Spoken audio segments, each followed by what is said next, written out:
Hey everyone, welcome to Tactical Tuesday on GrayManPrepping. Alrighty here. Let's see. Tonight's topic is going to be thinking about joining prepper groups. Well, you need to know what groups are out there. So with me here, I have Ray at Fatman Prepper, and we're going to go over try to cover the different types of groups out there. One of the things to be important about this, before we get into it, just for everyone reminds, I'm going to say it again as we're going through it. Even though you may be saying, I'm not going to be joining a group, I'm going to be on a homestead, or I'm going to be up there, or I'm just going to be with family. Think about this. You need to, if it is a major event and everything's gone to pot and we're trying to rebuild, you need to know which groups you can deal with and what their mindsets are all about. So that'll be a little bit of information for you guys to be able to protect yourselves later on. But first, let's see who all's in here. First one in was CR, that's Creative Redundancy from north of the border. And then Jay came in, and Ray was there saying hi to them. And then Homestead Aquarius is in the house. And let's see who else we got down here. Tibor is in the house. Diggs Outdoors here. Nature Girl's in the house. Hey, how's it going? And everybody's saying hi. Hi, everybody. Here. And okay, so those are the only ones making comments so far, and we got more on the in the side chat that are just lurking about here. So that's what's going on there. Let me. I got something popping up here. Okay, need to get rid of that. Mouse Toes just came in. Hey, Mouse Toes. And Lewis is in the house. Alrighty, so let's get over here to the slides. And yes, folks, first of all, this is not meant to be death by PowerPoint. This is just to be informative. So what I'm putting up on these slides here, I'm going to be talking a lot more about it than what you see.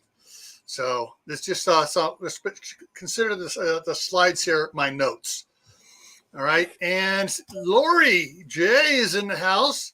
That's she's the Queen of the North, also from north of the border. All righty, so let's get over here and look at the slides here. And so first thing we're going to type, types of groups. And of course, when talking about groups, everybody, a lot of people out there going Wolverines, talking about it. Well, Wolverines is a group, and we're going to get to them later on. But I had to put this in there for my friend Steve at Corsair Trainers. But a lot of people misunderstand Wolverines as being lone wolves. They're not. So what is a lone wolf? Well, Ginger Ninja is in the house. Ginger Ninja. Why do I always want to put an R in the end of ninja? So Ginger's in the house. All right. So lone wolves. Lone wolves, by definition, plan to go it alone. And at the most, it's their family by themselves. But generally, most people call themselves lone wolves. They're single, and they're going to be out there doing it by themselves. And, they're the one. They're going to be coming back at the end or trying to survive out there and pick everything up. But like I said, they can be a lone wolf family. All right, not cousins, not uncles, not nieces, just the immediate family. Now, generally, they do not have enough supplies because they figure, hey, they're going to live off the land. Well, in some instances, that can be very easy for them to do. In other instances, it could be hard. All it takes is a wildfire in the area, an extra long winter, a late spring, early fall, whatever it is, and suddenly they're short on food. So I guess I'm a lone coyote, not a lone wolf. Well, coyotes are sociables, I'll explain that towards the end, guys. Yeah. All right. Generally, a lone wolf doesn't own land. Oh, wait, it jumped on me. What the heck happened here? It jumped on me. Okay, there we go. Slides jumping on me. I don't know what's going on here. Okay. Generally, they don't have enough slides. They can become a threat to others because they run out of supplies, and they go to try to raid farms, homesteads, groups. Try to get some food and stuff, and sneak back off so they can make it. Some of them, when they realize they're not going to be able to survive as lone wolves, may try to join a group later on. And like I said, for the most part, lone wolves will not survive more than a couple of years at the most. One of the reasons is if you're out there as a lone wolf, you're out there all alone and you slip or something on a loose rock, whatever, and you sprain your ankle real bad or dislocate your knee or break your leg, you're kind of screwed there for a while. So, that's what without someone else to render you medical aid, that is generally a death sentence. All right, let's see who else just came in here. Aid and Ear came in. Hey, Aid. And Kaylin Strain's in the house. Okay. And just making sure it's going up here, catch there. Okay, all right, good. So we got everybody in here. All right. The next group here is a MAC. And there's a difference between a MAC and a MAG. And I'm going to cover all the differences here. A MAC is a mutual assistance community. It's basically people in the local area getting together to support each other. Whether it's in community gardens, getting neighborhood watch type stuff set up or whatever it is, it's and I froze, and it's a community. So that's the way it kind of works. And it can vary in sizes from small, just several, houses in the neighborhood to whole neighborhoods, getting together. Now, MACs in certain parts of the country get big. They become very large. And I said it's locally based for most members. Generally, they don't own specific land for member use. Now, this is important to differ from a MAG. So they don't. The community, the MAC doesn't go out and buy some land for members to use. They have their own land. They do their own gardening and their own things, and it's kind of neighborhood watch protection each other and helping each other out. Generally, they're not found in or really close to big cities. These you get out more rural on for MACs and that. So, although they some suburbs do have MACs foremen in them. One of the important things about a MAC, just about all of them. So generally, there are no dues or buy-ins required for someone to join the MAC. So these are a lot easier to join than more formal structured groups. However, the smart people in the MACs try to get everybody to learn skills, try to get everybody to get cross-trained in different things. If you have someone who's a doctor or a nurse, they try, generally, hey, all right, we're going to have a class. The doctor or nurse is going to teach you about their profession so that in an emergency, if they become incapacitated, you can help save them so they can return to duty and help save everybody else. And a lot of other things, learn skills about, raising rabbits and, butchering rabbits, first aid skills, gardening skills, whatever it is, plumbing, electrical, all that type of stuff. There's just skills they try to encourage each other to learn. All right, the next one here. All right, so this is one, I threw this up particularly because this is a misnomer some people have about an LLC. Doctors and dentists, lawyer, it's a bunch of professionals that are forming a survival LLC group. Not really. And let me go into this. So an LLC is a limited liability corporation. As individuals on YouTube here, if you have a channel, you can set up an LLC to protect your channel and anything you do on the channel, any income and stuff for tax purposes and that and like that. If you have a cabin or vacation house or cabin somewhere else, sometimes people set that up under the LLC to protect that in case they lose their main house. Creditors can't go after the other house because it's under the LLC and it's protected. All right. All right, so I'm just catching up on the chat here, reading some of the comments there. All right, so LLCs vary in sizes from small to large. They are legally set up with members as shareholders. So everybody that joins, they become a shareholder generally. They are very structured with specific rules, also known as bylaws, which sets up how a person joins, what they get for their membership, and all sorts of different, all the rules you can think of are covered in the bylaws. Why does this keep on jumping around here? I don't know. Something's wrong with my PowerPoint here. I probably forgot to turn off the automatic timing on it.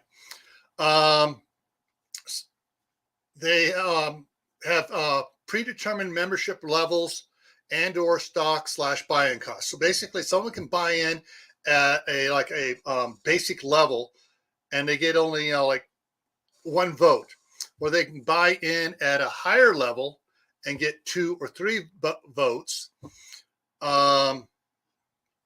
The company or corporation owns land somewhere, and so your levels, it gives you access to the land at certain levels. And, some people that higher level may be able to bring in a mobile home and leave it there. Others just can bring in an RV and pull it into a parking spot and leave it there. Others, you got to set up a tent. Others may have part of the big structure building to live in. So there's a lot of different ways they can set it up. Hey, zombie prepper. Julie Evans. Did I say Digs Outdoors?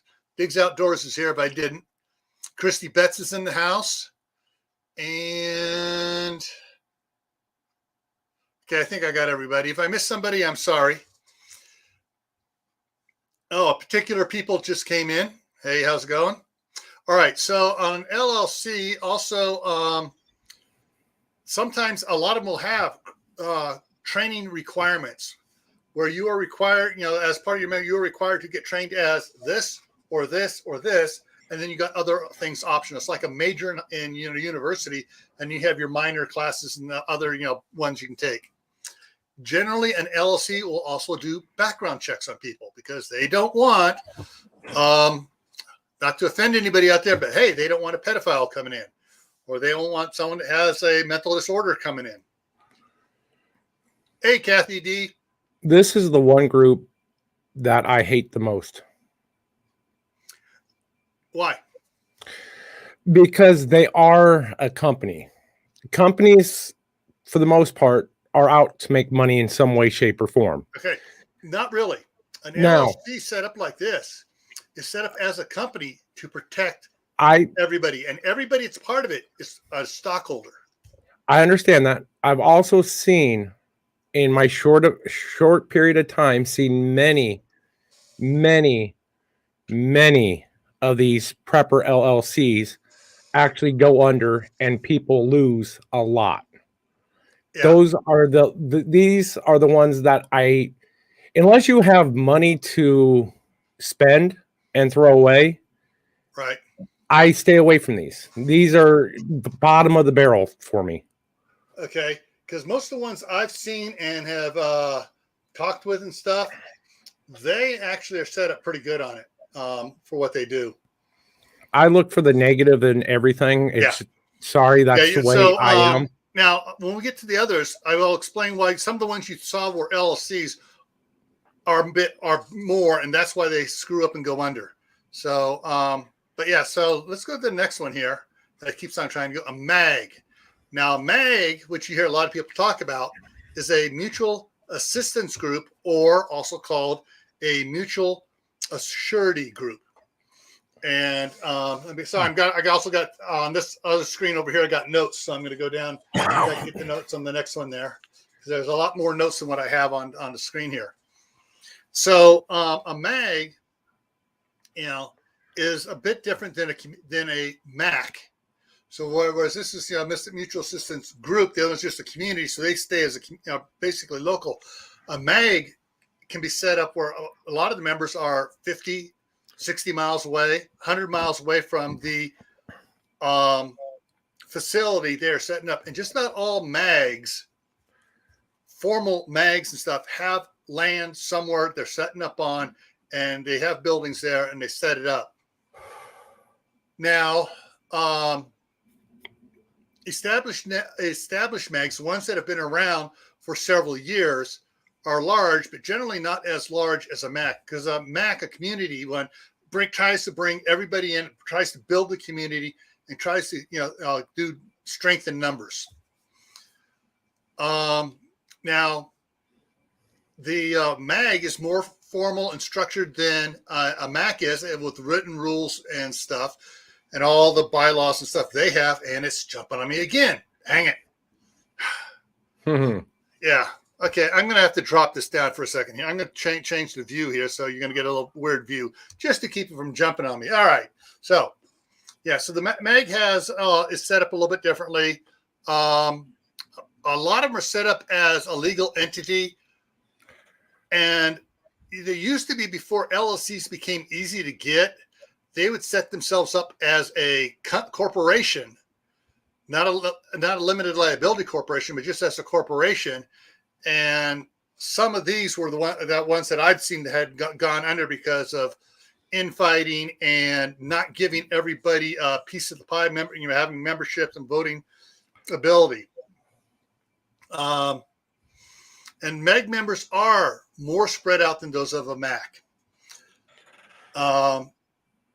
They'll often have land with several buildings on it, and upper leadership is usually, a lot of MAGs try to put their upper leadership in place permanently, so you can't vote on them like you can in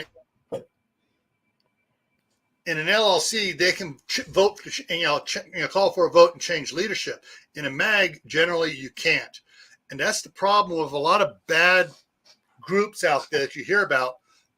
The leadership isn't answerable to the group, and they kick people out anytime they want. And I'm not going to name names, but there are a few that some of the people I deal with here were a part of one, and they disagreed with what the leader was saying. They all got kicked out. And of course, he kept all their stuff they had there. Some mags. What did Tibor say? I'll join a hippie commune instead of a group of ex. Yes, I hate HOAs. Yeah. Now, the groups may have membership levels and buying costs like an LLC does, but generally there is a tier system. There's the elitists in there, and there's everybody else they're trying to bring in for their supplies. They may or may not have background checks, and that becomes part of the problem, because who does the background checks on the original leadership? All right, the next one here. Yeah, we go to the Wolverines again. Okay, so Wolverine, this brings up one of the groups, which is called a team. Teams are small units. They can be a bunch of different individuals together, or they can be, the family units of that. Usually like 5 or 8 family units, and that's it. Because they don't want to get much bigger. They want to be able to keep, if they have to, be mobile, be able to bug out, even from their retreat or redoubt, whatever you want to call it. They want to be able to bug out from there and take stuff with them. Okay, Emma just came in the house. Hey, Emma, gear grinding's in the house. And see anybody else here? Did I miss anybody? All right, no. Okay, so teams are very structured with rigid and specific rules. They have a specific ideology, and that's why they are the way they are. They are often run in a military-style leadership, and they operate on the premise of like military teams do. They have the squads, the A team type thing. They're a unit. Leadership is fixed. Now, teams may or may not own land. If they do own land, generally that land is not in the name of the group.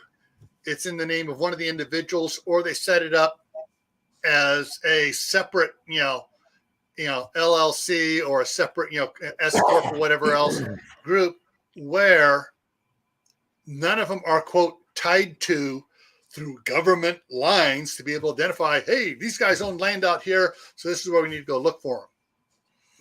But so they may or may not own land. They may be planning, hell, we're going to go into the national forest way back up in the dark area, and that's where we're going to set up at. Or they're going to set up in the city still and, set up an area and take control of an area. These teams can become a threat to other groups if they start running low on supplies, because they have sort of a military style leadership. Sometimes they have a habit of becoming, all right, we're going to plan a military raid on this group over here because they're a bunch of hippies and and they're smoking pot and we're going to take their food and stuff from them. Tibor, look out.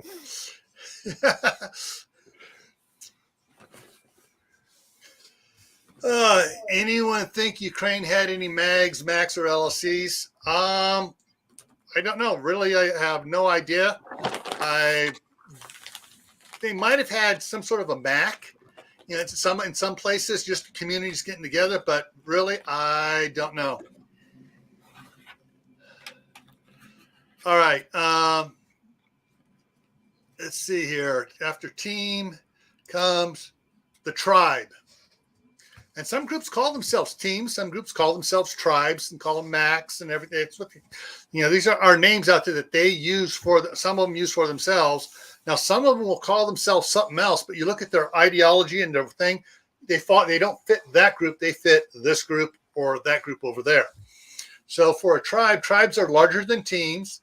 They're less rigid in their daily rules and things they do. Their ideology may become froze there, sorry. Their ideology may become ritualistic, especially in a long-term end of the world, as we know it, scenario, or a long-term SHTF situation where government is gone. Now, ideologies become ritualistic is like, they may, as the tribe grows and stuff, they may have weird rules for joining it, to show your allegiance to it, blood oaths and stuff like that. So, that could be there may or may not be set joining requirements.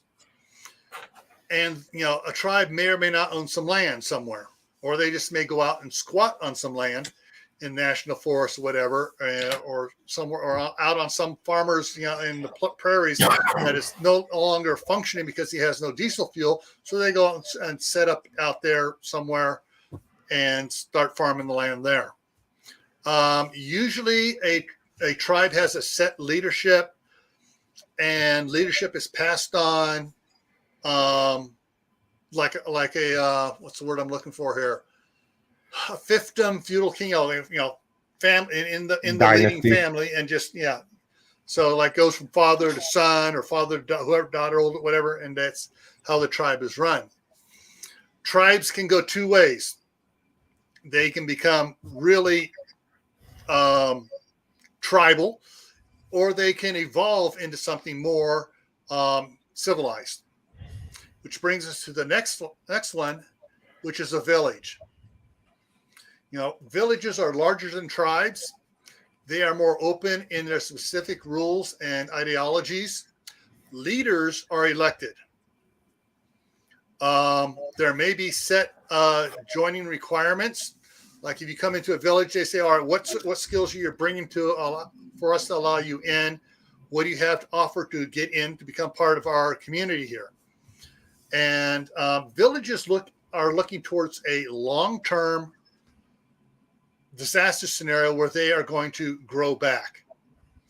And villages probably have the best, what's the word I'm looking for here? Prospect of establishing a real, towns, communities, businesses, civilization, bring back civilization. Because the village's idea is to grow and establish a peaceful area for people to live in.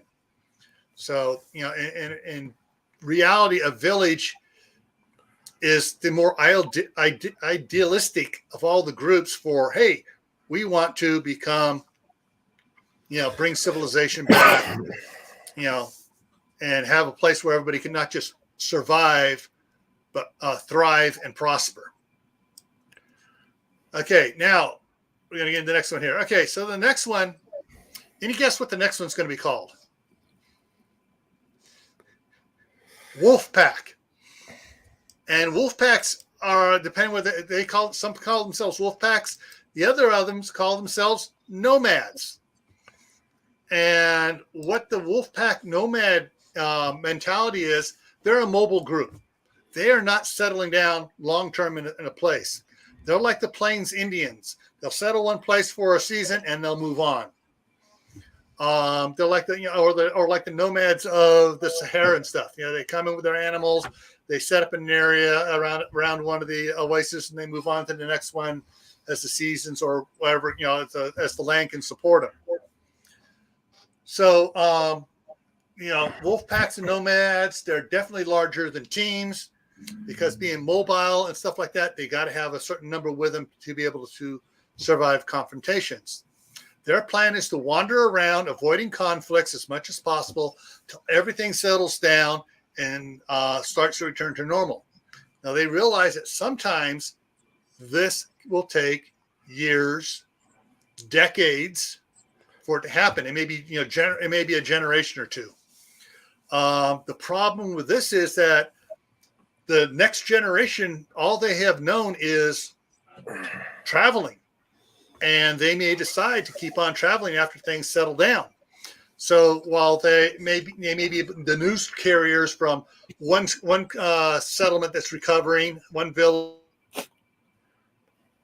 from one village over to another, as towns set up, spring up, and growth returns, it'll take a few years before they finally disband and settle in place for some of them. Others will, once they find a place that's doing good, a good village, they may say, all right, we're setting up camp here. So that's one of the things that now some of them will have livestock they'll take with them, whether it's rabbits, chickens, goats, cows, ox, whatever, pigs. Some of them plan to take the livestock with them and move them along with them. Now, they may have a bunch of trailers and stuff, or if they're, no more fuel and stuff, they'll have horses and stuff, and they'll move around with their livestock. They generally will have a set leadership. It may work sort of like a tribe or whatever, where one goes down from father to son, et cetera, or whatever.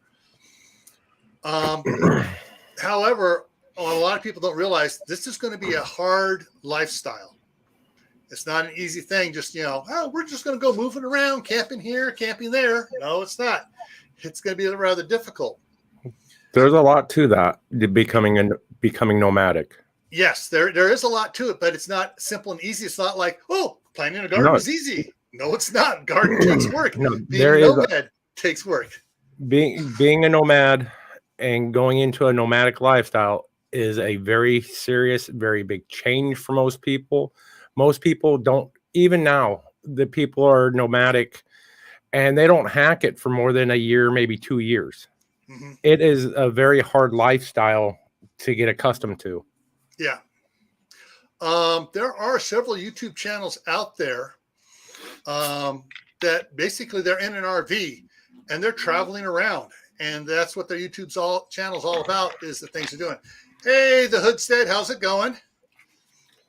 Who else snuck in here? Mary Beth Smith, how you doing? Anybody else sneak in here?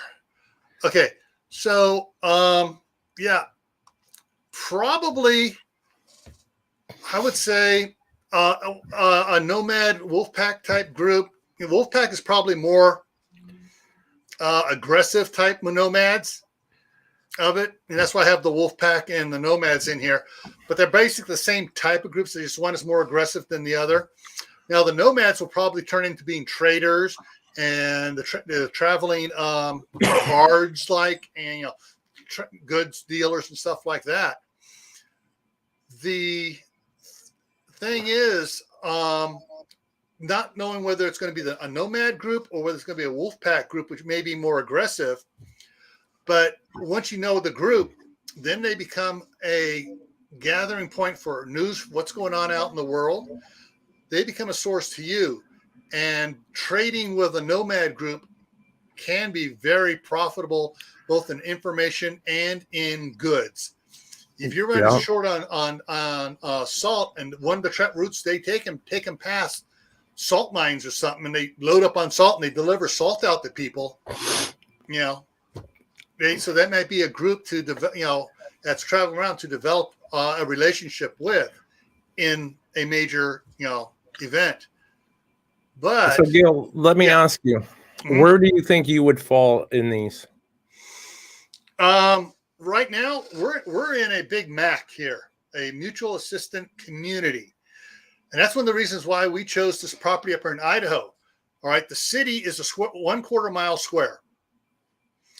It has 470 some odd people living here.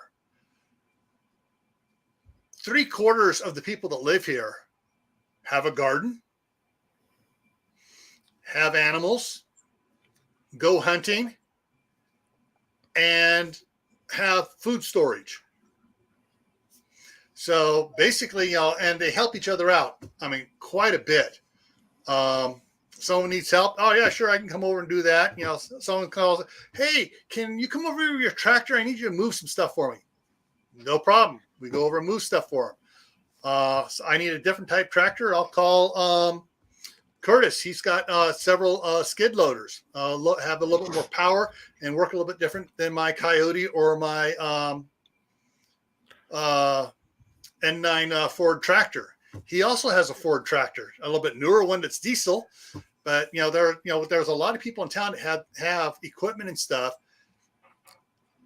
There's always someone that has different equipment than several other people that have. So it works around for everybody, to behooves everybody to help each other in case they need help from someone who has a certain piece of equipment or something. If you wouldn't mind pulling back up Lone Wolf. Lone Wolf, back to the top. Okay, here. Yep. Lone Wolf. Now, I want everyone to read this because this goes for wolf packs as well.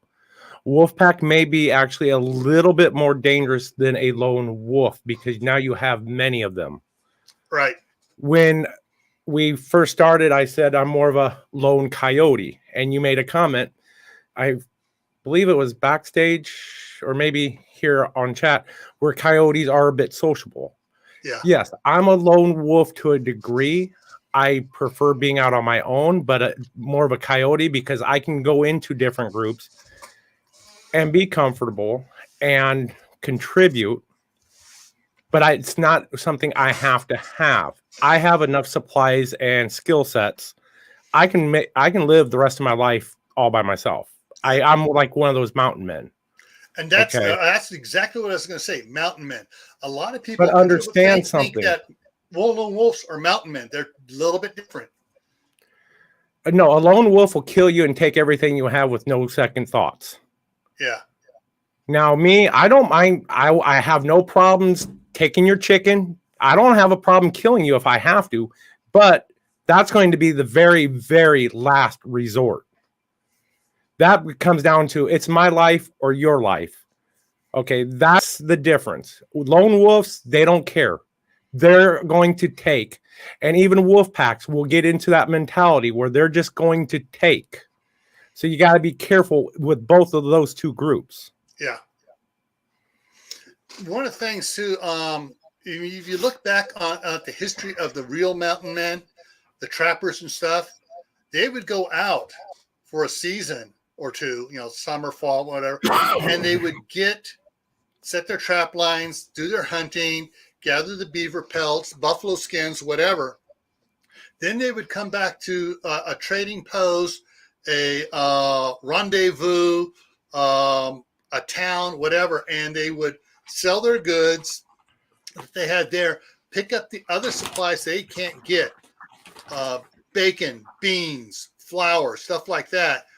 get gunpowder and that stuff. And then if they had any traps that were broken that they couldn't fix, they go to the blacksmith, get them fixed, buy new ones, and go back out again. And so a mountain man is different than a lone wolf. Mountain men would be actually act as guides for pilgrims or greenhorns out there trying to expand, start setting up farms and stuff. And so they would act as guides and stuff. But in general, they weren't solitary people, but they didn't shun away from working with others when the need called for it. A mountain man will prefer to leave an area if there's issues. Yeah. As to a lone wolf will get right in the middle of it, or a wolf pack, they will get right in the middle. Yeah. A mountain man, yeah, he'll take stuff from you, but that's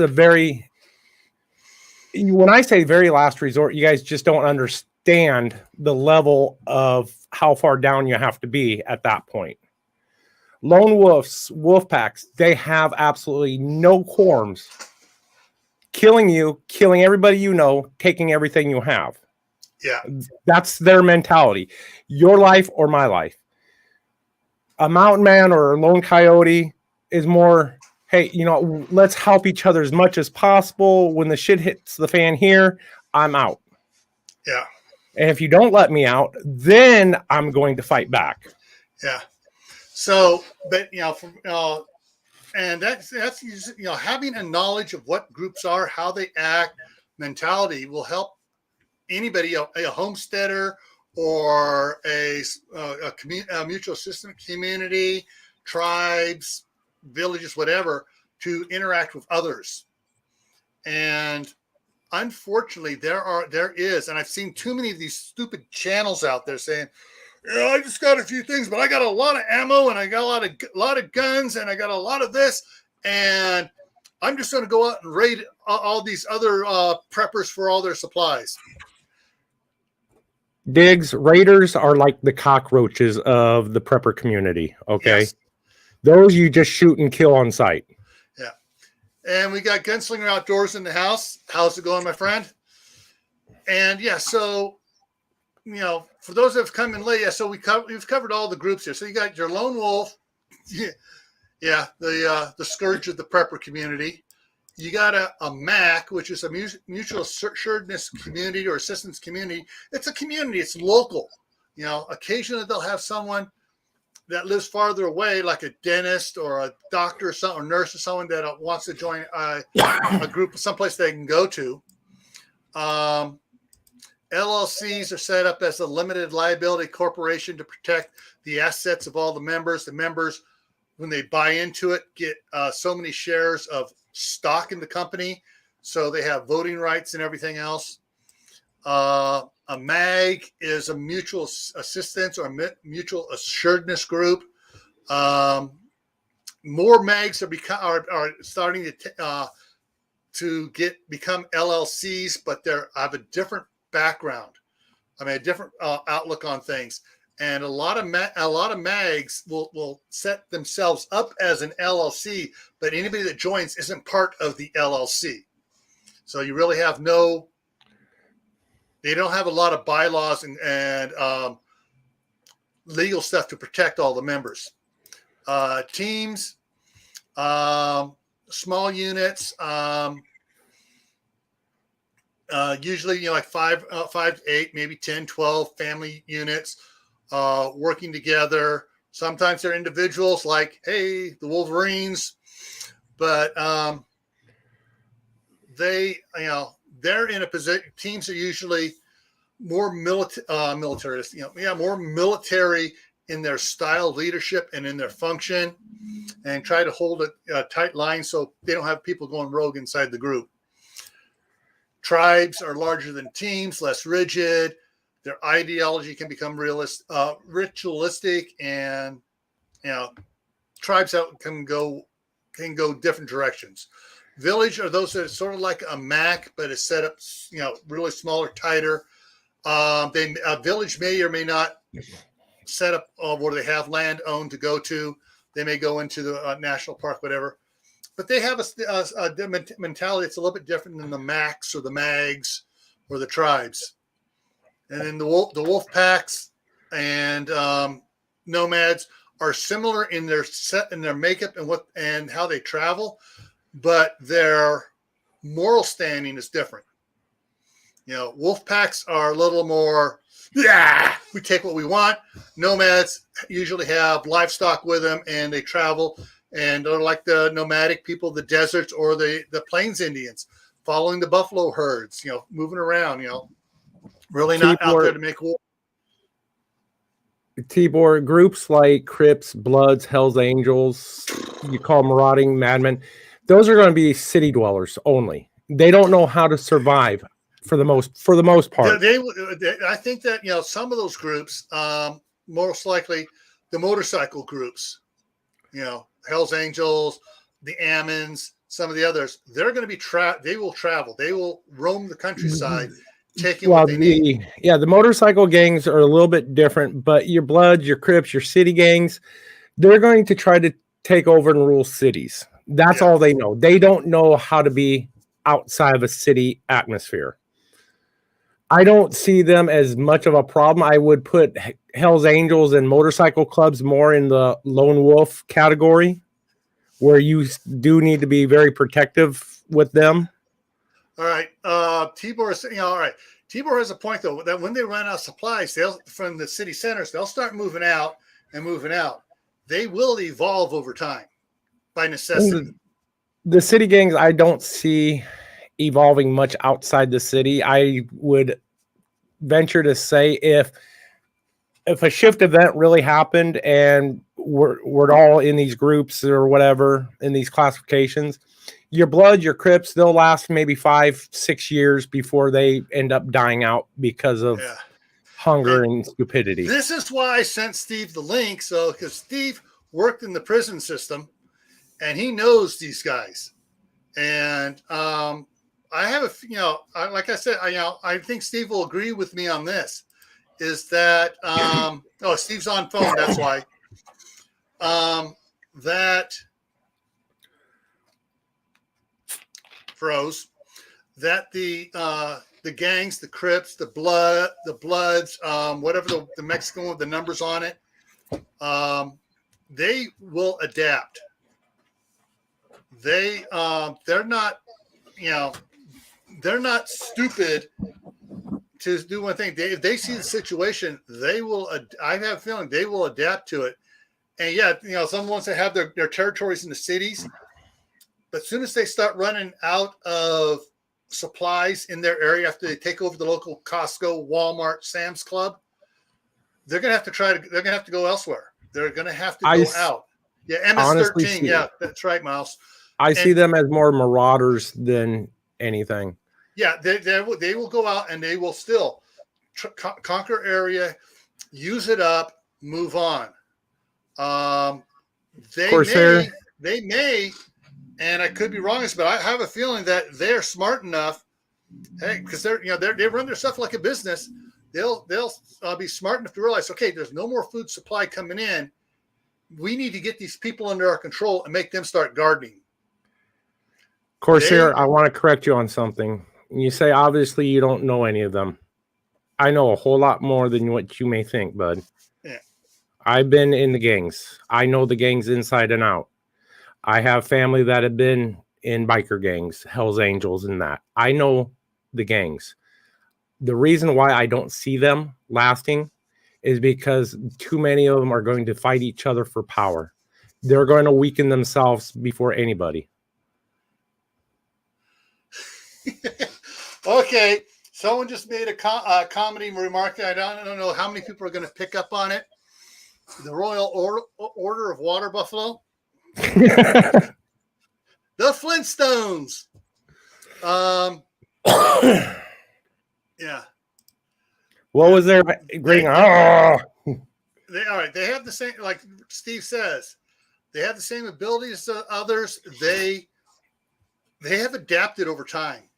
Hells Angels have adapted. Hells Angels went from just what they were originally, a bunch of ex-military from the Korean War, bikers and stuff, to an organization that's nationwide, running stuff. They run businesses, illegal businesses for the most part, but they run businesses, and they've actually ventured into legal businesses for income. And some of the other gangs and stuff will probably do the same thing too.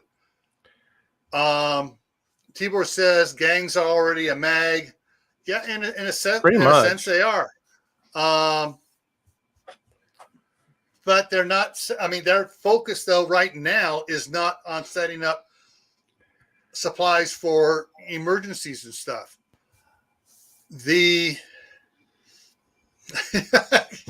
Jay. Okay, I got to put up a comment here. It's just I see that. That is a funny comment. The Flintstone car will still be running when the gas runs out. The thing is, and that's one of the things you will have to worry about is that when these gangs leave the cities, and they will, because if there's no food, they're going to go where there is food or where they can get others to grow food for them. And I'm going to say this without ticking some people off. The Hells Angels, if they retain some of their root knowledge and stuff and underlying principles, if any of them survived, will probably wind up realizing, okay, so there is no law and order. Okay, we need to be law and order now. It may not be the pleasant law and order we like, but I have a feeling you'll see them going out and trying to, at first they may try to take over some communities and stuff, growing food and stuff. But then if they are smart enough, they'll probably come in, hey, we have services. We're mobile. We're the cavalry. You pay us in food and other things, and we'll protect you. Mercenaries. Yeah, mercenaries. I just don't see gangs outside of a city limit. I'm sorry. Let me rephrase this. I don't see them as much of a threat outside of a city as what you guys may see. And the reason I don't see it is because I've been in those environments. There's too many super alphas fighting for dominance that they're more likely to destroy themselves before they destroy anybody else. I'm not saying that they won't take a few out. Yeah. There's, and that's the thing. Everybody, and Steve has said this a couple times in his videos, that some people are under the illusion that, it's the end of the world as we know it. It's now a world without the rule of law. I'm the king alpha male now, and I'm going to be the dominant one in my neighborhood. Not realizing there's a whole bunch of bad MFers out there who are a lot better than you, are going to come knock you off your little pedestal really quick. That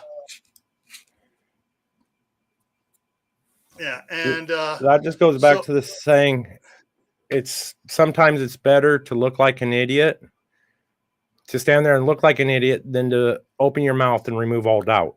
Okay. So Kathy, what is a marauder? A marauder, also called brigands and stuff like that. They're a group. They go into an area and they rape, pillage, and plunder. Then they move on to another area. They take what they want and go, and they're mobile and they go. That's what we're kind of talking about with the wolf packs becoming like that.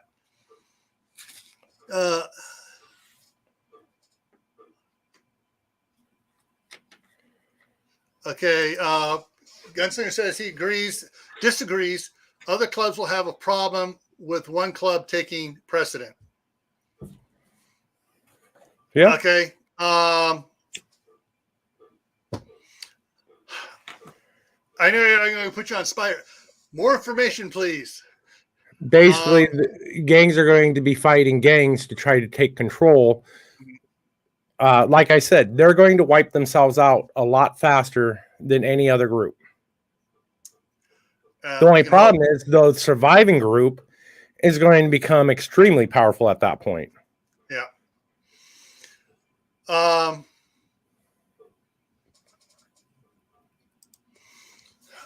and certain alliances we made with one gang or another for mutual survival. Okay.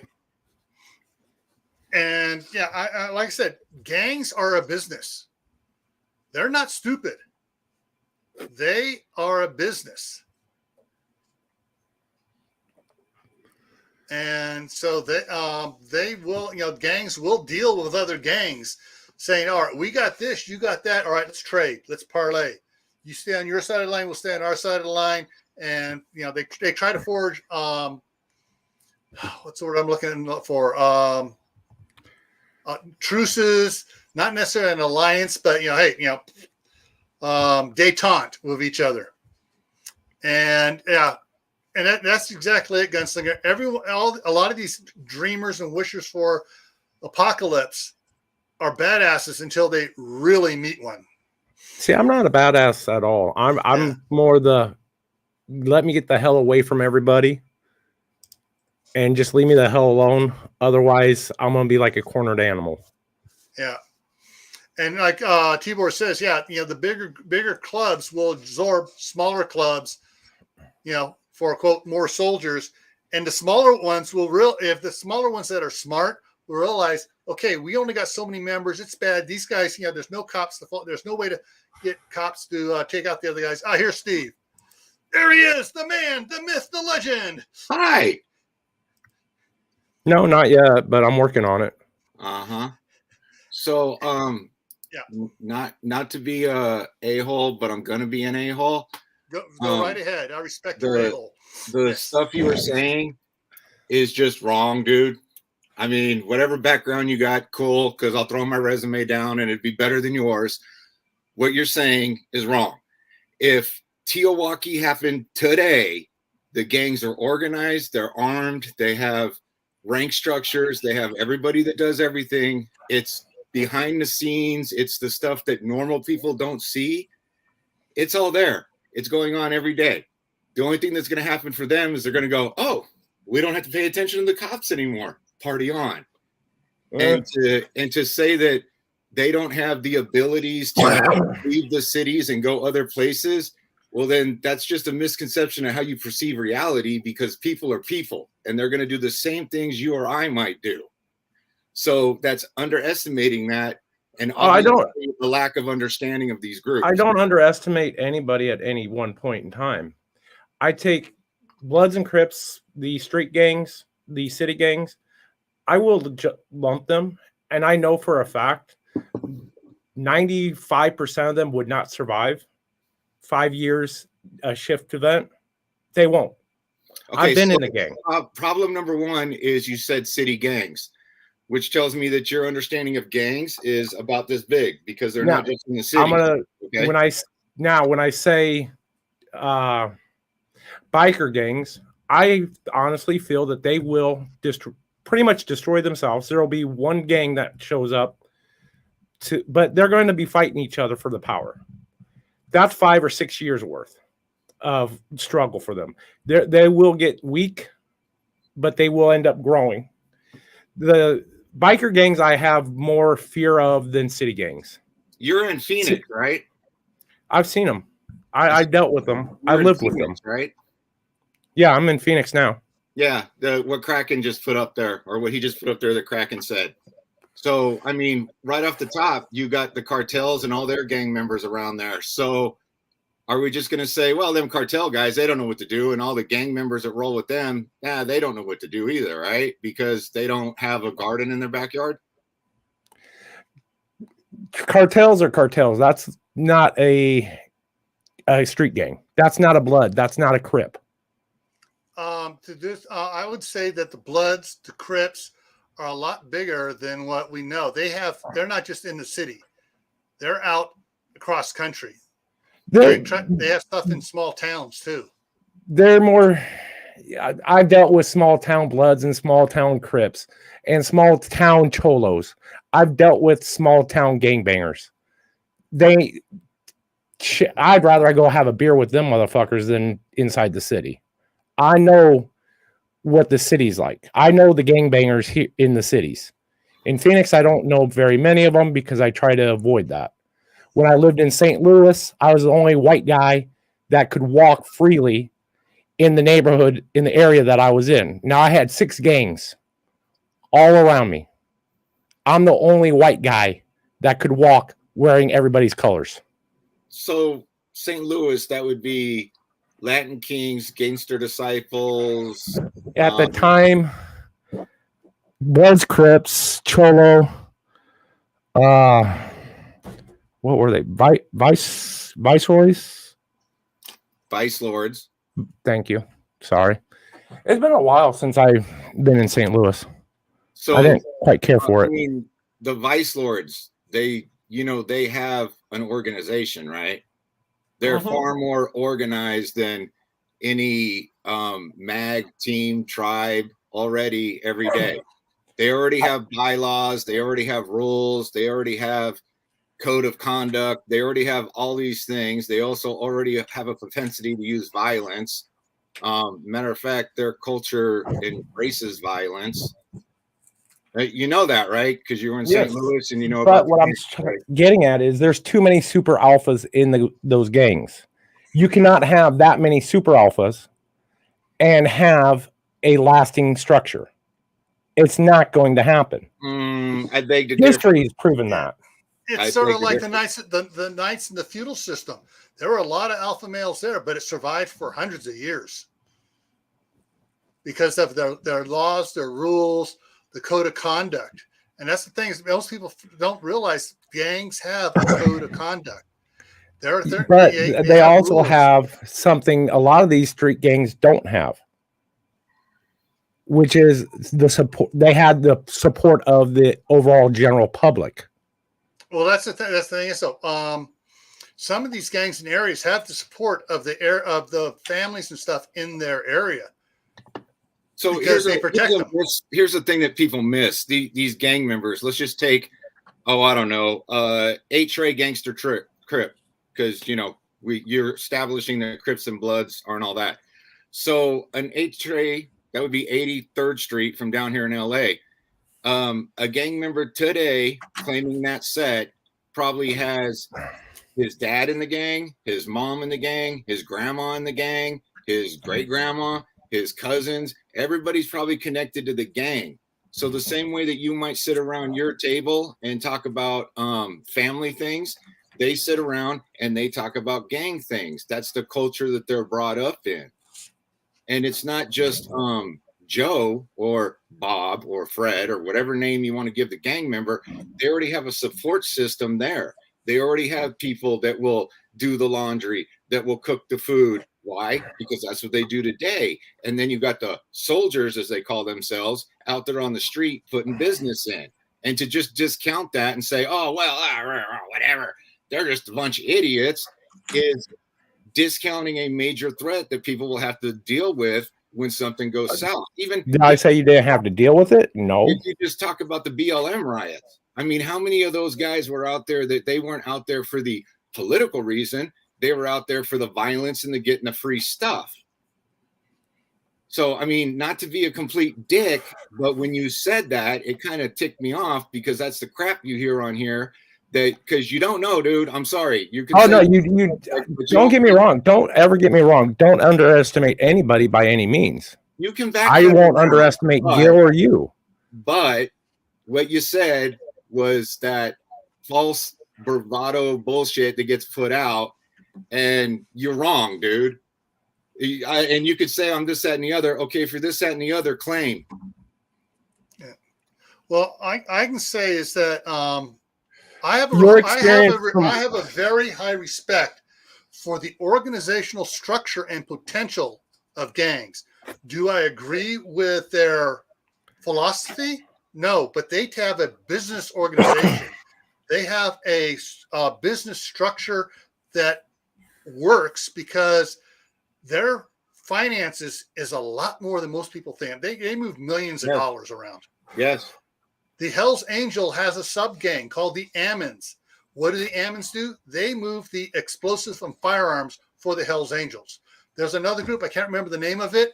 They moved the drugs for the Hells Angels. So these are corporate networks out there, just like there is in the business world. in the gang world. It's, and as preppers, we need to realize that if we're out there and we're surviving, it may be more advantageous if this big gang rolls in, not to try to fight them, try to do business with them. It may chap our hides, it may go against our grain, but it also may be a thing that helps us survive. What do you think, Steve? No, absolutely, and that's it. The bottom line of this is, man, if you don't really know, then just don't say. And I'm trying not to be rude, but you obviously don't know what you were opening your pie hole about. And all these people over here in the chat okay, thinking that you're getting you have your knowledge from the prison system, right? Yeah, in real life, dude. I wasn't. Prison is a whole lot different than out there on the fucking street. I'll tell you that right now. Okay, there's another misnomer. Where do you think 99% of the street violence is coming from and is guided from? I can tell you, federal prison. And please don't sit there and try to tell me it's not, because you ain't got a fucking clue what you're talking about, bud. All right. Okay, I guess he didn't like it. Oh, well, but yeah, I mean, I Steve, just so everyone knows, my dad was a deputy sheriff in Clark County, Nevada. He also was one of the few deputies that was invited to ride with Big Daddy. Okay, hold on, Gil. Let me apologize. I didn't mean to fuck up your live stream. Oops, there I go cussing again. I didn't mean to mess it up. But man, I am so tired of hearing stuff like that. I am so tired of the bad information in the community where somebody will say that and somebody else will say, hey, you know what? That's true because this dude said it. And then somebody else says, hey, you know what? This is true because I heard them dudes say it. When you break it down at the very base of that argument about gangs is you're saying other human beings don't have the mental, emotional, physical abilities that you do, which is wrong. It's not. It's wrong to say that another human being is not capable of doing the same things you can do, or capable of setting up a organization that'll function. And I know for a fact these gangs even if it's just a short-term collapse, will function better than any of our prepper communities. Yes, because they already have everything in place. A good one, since he said from the Midwest there, for you guys in the Midwest that don't know, the Latin Kings. The Latin Kings have their own society that operates within ours to the point that they have their own religion. You take that religious concept and then you put it to the cartels. They worship a cult of death where I'm not going to try to do my bad Spanish right now because I'm pumped up, but there's this whole subculture that people don't know about. And in my videos, I've tried to mention it, but people don't want to hear it because most people just like, well, I don't know. It's cool, right? It's scary. And what I'm trying to get at, and the reason I got pissed off and stopped eating dinner and came and got on here is because that's false information. And you're going to give people the wrong fucking idea. And they're going to see, a couple of gangbangers and be like, oh, well, they're just a bunch of sissy lalas. Nah, man, them dudes live in a violent world every day. All right. Yeah. And then when he clicked off because he got mad, two things for you guys that don't know. And I hope he's fucking listening. I told him to claim. If he was a fucking gang member, he'd have said what set he was with. Right. So in other words, no, he wasn't. Okay. He was probably buying dope in the neighborhood, wandering around, being a little druggy. So nobody fucked with him in the neighborhood.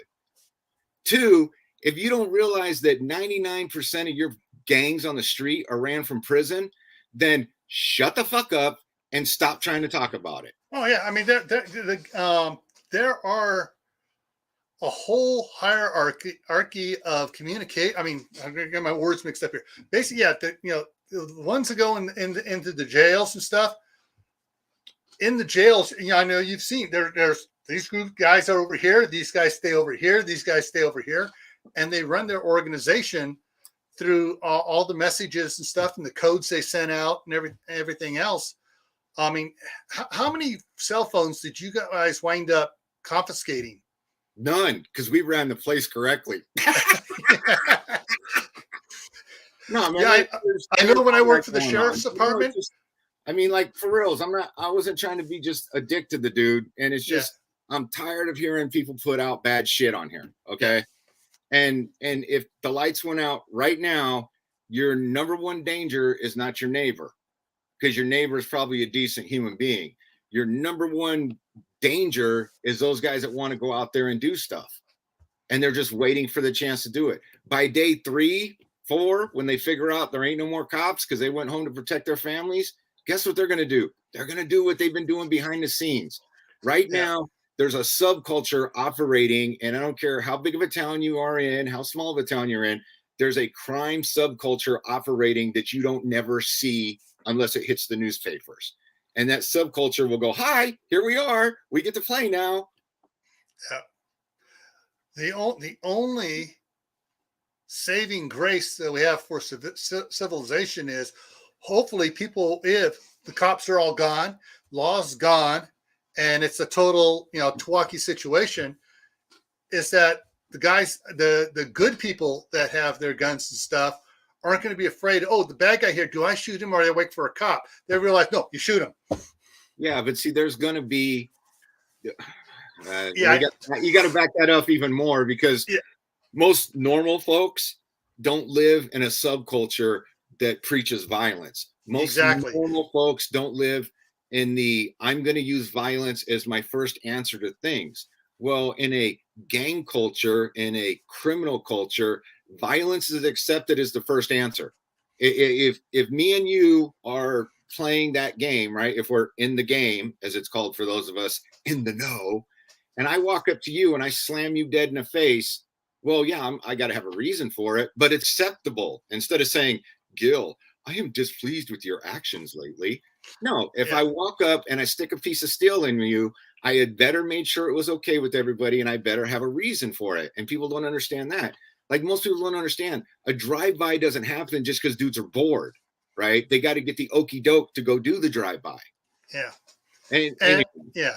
And then that's the thing is, so most good people, most everybody in here are going to hesitate the first time, like that don't have any law enforcement or, background. They're going to be going, yes. And that's a good thing, because that's how people should think. Their first answer shouldn't be, oh, I'm going to put a round in this dude's head, right? Yeah.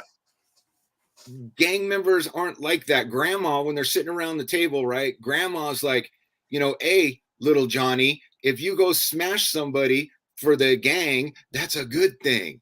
Just the same as when you sit around the table, grandma says, don't be an asshole. And you're like, well, I shouldn't be an asshole. And for those of you guys wondering, I didn't sit around the table with grandma so I can be a fucking asshole.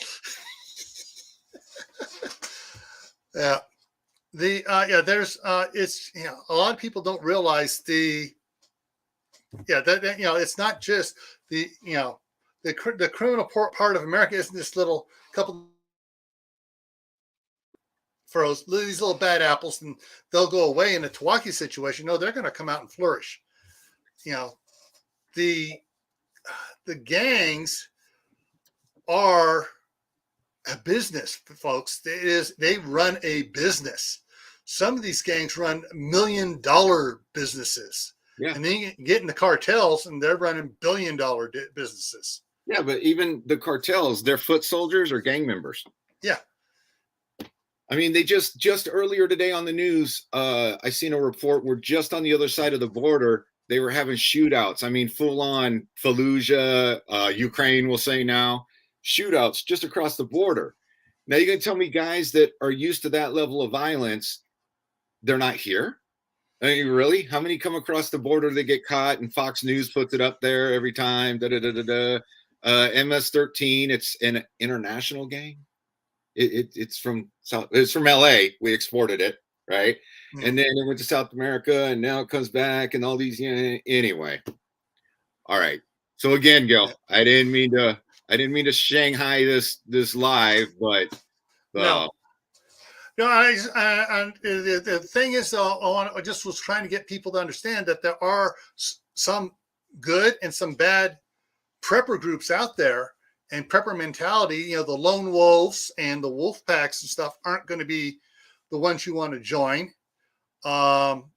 they're the ones that, like say, oh, I'm just going to go out and raid for my supplies. I just want people to know that if the balloon goes up and Twaki happens and you're in eyeball deep in an SHTF situation and there's no government around right now or making it looks like it's going to rear its head in the next 5 years, you got to realize that there's going to be some bad actors out there you got to worry about. And, like I say, if you get all of a sudden, you're out there with your group and you got like 20 families or so, and you're farming the land, and all of a sudden you see 100 motorcycles riding in, then that's not the time to start shooting. Okay, and on the motorcycle thing, because I know some folks have a misconception about motorcycle guys, and don't get me wrong, if there was a facility with old time mobsters, bikers, and old time gangsters, I would go work it. I'd come out of retirement and go work just that place if I didn't have to deal with millennials. All right. The thing with the Hells Angels, the Vagos, I don't know, anybody else you can think of off the top of your head. Yeah. The whole thing with those guys is, yeah, man, you could be cool with them, but if you ain't a brother, they got nothing for you at the end of the day. Because right. I interact with folks and they'll be like, hey, I know Joe and he's, insert motorcycle club, right? And man, we'd be cool with those guys. No, you're not a brother.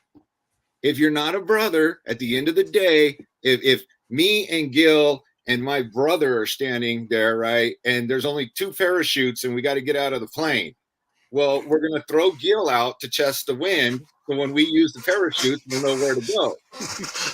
And I'm not saying that's wrong. I'm just saying that's the reality that them dudes live in. Yeah. If that makes sense to folks, especially, and I don't mean to be an ass again, but a lot of Midwest folks are like, well, I'm good with the biker gangs. No, you ain't, because you ain't a fucking member. Yeah.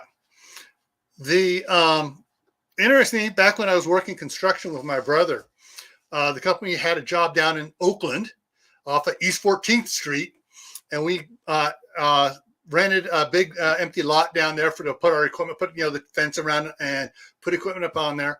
And somebody broke into one of the job trailers over the weekend, and the cops were all over the place.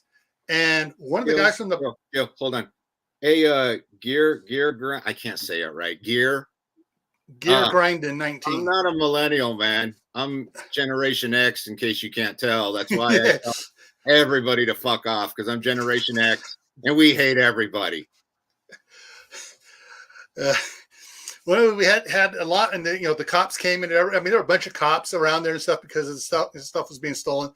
Right next to it was an apartment building, and this guy came out of the apartment building, and he didn't look like a gangbanger, didn't like anything, but he had long sleeve shirts on, had his thing up. But when he moved it, I could see tats on his neck. And he came over to us, asked what was going on and stuff, and he goes, "Oh, okay.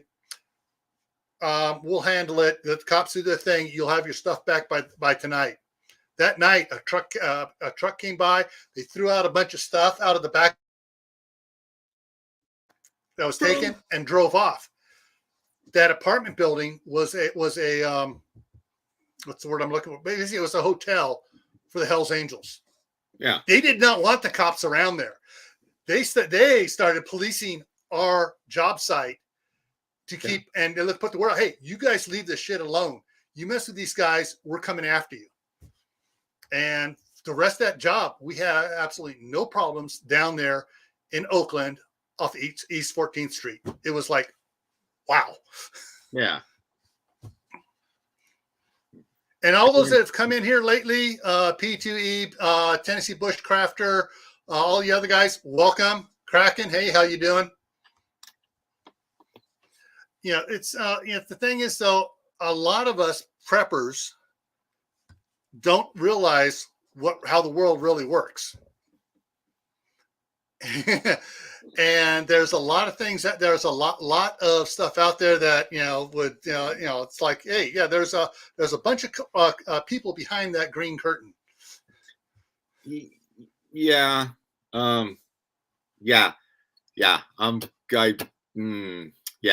So I'm trying not to say what I'm thinking right now, because there would be a whole lot of words that people don't like to hear come out of my mouth.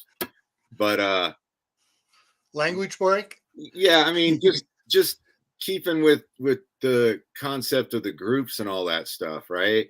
Mm-hmm. People need to realize that the criminal underculture is already organized. I'll give you one that I wish I'd have thought of before dude decided to run out of the conversation. The mob, the old school mobsters. So are we gonna say that these old school mobsters, they don't know how to survive? They're not gonna figure out that, hey, we need to put everybody in a car and we need to go over there. I don't have an Italian accent, but we need to go over there to where the food's at. Because why? Because they're stupid, right? They're just idiots, right?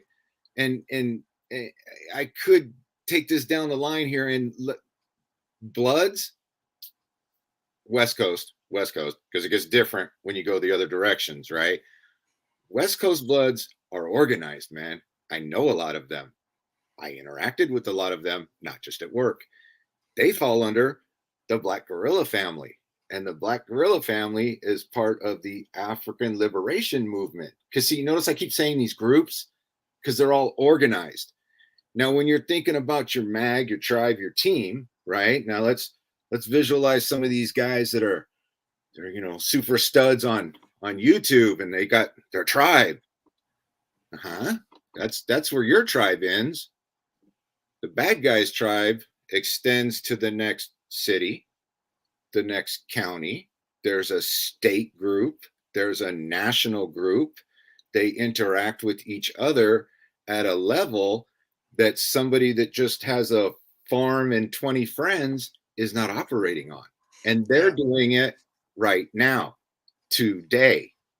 Not thinking about, well, you know what happened if? No, they're doing it right now, today. Yeah. Okay, Gil, I'm done. I'll shut up now.